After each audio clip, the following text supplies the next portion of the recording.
എന്ന് തീരും ഈ കഷ്ടമെന്ന് നാം ദൈവത്തോട് പലപ്പോഴും ചോദിക്കാറുണ്ട്.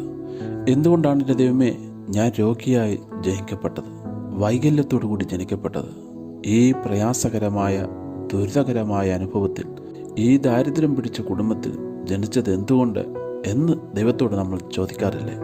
എന്നാൽ ദൈവത്തിൻ്റെ വചനം നമുക്കുത്തരം നൽകുന്നു, കുഞ്ഞെ, ദൈവപ്രവൃത്തി നിന്നിലൂടെ വെളിപ്പെടേണ്ടതിനാണ് നീ ഈ അവസ്ഥയിൽ ജനിക്കപ്പെട്ടത്, വളർത്തപ്പെട്ടത്. ദൈവം നമ്മുടെ ബലഹീനതകൾ മാറ്റി നമുക്ക് ബലം പകരുമ്പോൾ ദൈവപ്രവൃത്തി നമ്മിലൂടെ വെളിപ്പെടുകയാണ്.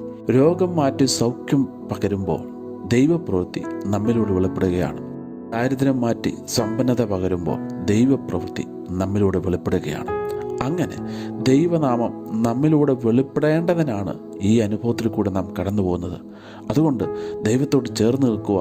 ദൈവമേ, അങ്ങയുടെ നാമം എന്നിലൂടെ വെളിപ്പെട്ട് വരട്ടെ. എസ്തേർ രാജ്ഞി ഒന്നുമില്ലായ്മയിൽ നിന്ന് ഒരു രാജ്ഞി സ്ഥാനത്തേക്ക് ഉയർത്തപ്പെട്ടപ്പോൾ ദൈവപ്രവൃത്തി അവളിലൂടെ വെളിപ്പെട്ടു.